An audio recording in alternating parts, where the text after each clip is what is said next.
लोकसभा चुनाव का आगाज हो गया है। ऐसे में बिहार की सबसे हॉट सीट बेगूसराय एक बार फिर से चर्चा में आ गई है। चर्चा का कारण ये है कि एक बार फिर से एनडीए ने गिरिराज सिंह पर भरोसा किया है। ऐसे में बात करने के लिए हमारे पास भारत सरकार के मंत्री गिरिराज सिंह और निर्वाचन मंत्री बेगूसराय सांसद मौजूद हैं।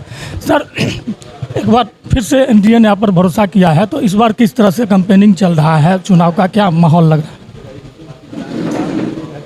ये तो जनता से पूछिए, ज़्यादा बेहतर बताएगी। लेकिन बेगूसराय सहित बिहार में इस बार 39 नहीं 40 सीटें एनडीए जीतेगी। इस बार फिर से महागठबंधन ने सीपीआई को आपके सामने लाके खड़ा कर दिया है, चेहरा बदल दिया। क्या लगता है, माहौल बदलने की कोशिश है? देखिए, बेगूसराय की जनता, किसान, मजदूर, इंडस्ट्री, सभी ने खूनी क्रांति देखा है, हत्या की राजनीति देखा है। कम्युनिस्ट को फिर इस धरती पर खून बहाने के लिए नहीं लाएगी। कम्युनिस्टों ने किसान को मजदूर से लड़ाया, दिया कुछ नहीं। आज हमारे सुरेंद्र मेहता कहते हैं कि आज जाके देखिए, गरबजरुआ जमीन कम्युनिस्ट के प्रमुख के पास है। स्थानीय लोग और यहाँ के युवा आपसे अभी भी अपेक्षा करते हैं दिनकर विश्वविद्यालय को लेकर, हवाई अड्डे को लेकर, और साथ ही साथ जो मेडिकल कॉलेज अब तक नहीं बना है उसको लेकर क्या आप मैसेज? देखिए, विकास एक सतत प्रक्रिया है। विकास कभी एक चीज एक रेखा के अंदर नहीं बंधती है। जो विकास हुआ है, श्री बाबू के कीर्ति को अब बूढ़ा पड़ चुका था। गंगा ब्रिज का पुल हो, वो उस पर बड़ी गाड़ियां अब नहीं चलती है, रिपेयर हो रहा है। मोदी जी ने 2 पुल दिया, एक 6 लेन का रोड पुल। मैं समझता हूँ बिहार में ये पहला गंगा ब्रिज पर 6 लेन पुल है। और दिया, थर्मल बंद हो गया, थर्मल को एनटीपीसी का 2 यूनिट।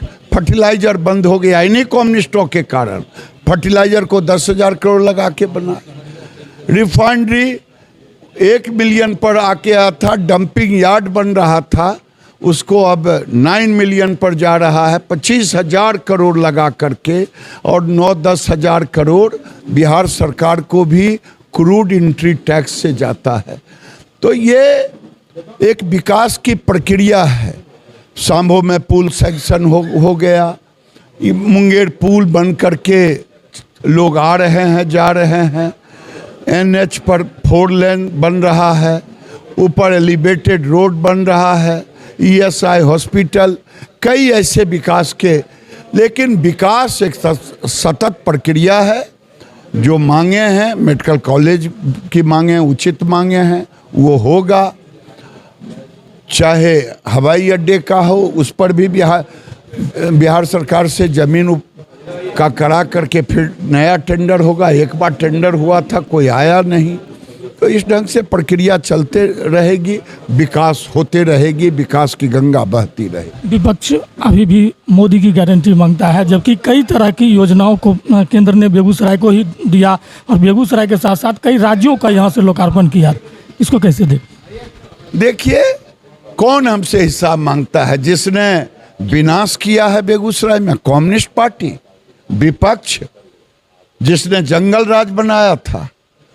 हिसाब मांगने का अधिकार केवल जनता को है, और जनता को हम हिसाब दे रहे हैं, मोदी का आशीर्वाद मांग रहे हैं। एक अंतिम सवाल आपसे है कि एक हाल ही में एक महागठबंधन ने बड़ी सभा की थी। उस मंच के दरमियान तेजस्वी राहुल ने बीजेपी पर हमला बोला। उन्होंने साफ शब्दों में कहा कि लोकसभा चुनाव ईडी सीबीआई तय कर चुकी है, चुनावी प्रचार में है, जब खाना पूर्ति है। इसको कैसे दें? अरे भाई, जो गलत करेगा ईडी उसी के पास न जाएगा। नीतीश कुमार भी तो हमसे 2 बार अलग हुए, कहाँ ईडी गया? देश में अन्य नेताओं के पास कहाँ जा रहा है? अब जिसके घर से, कोठरी से 350 करोड़ झारखंड में मिला तो ईडी नहीं जाएगा।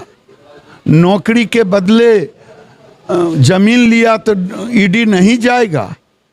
ईडी के नाम पर लोगों को बड़गलावे नहीं, उसका जवाब दें। बिल्कुल, ये थे बेगूसराय से निवर्तमान सांसद और भारत सरकार के केंद्रीय मंत्री गिरिराज सिंह। इन्होंने स्पष्ट लहजे में कहा कि विपक्ष चाहे जितना भी सियासी दाव चल ले, लेकिन देश का आवाम मोदी के साथ। अब देखना दिलचस्प होगा कि तमाम घमासान के बाद बेगूसराय की जनता स्थानीय हित और देश हित में किसके साथ जाती है। वीडियो जर्नलिस्ट राम कुमार के साथ न्यूज़ 24 के लिए जीवेश।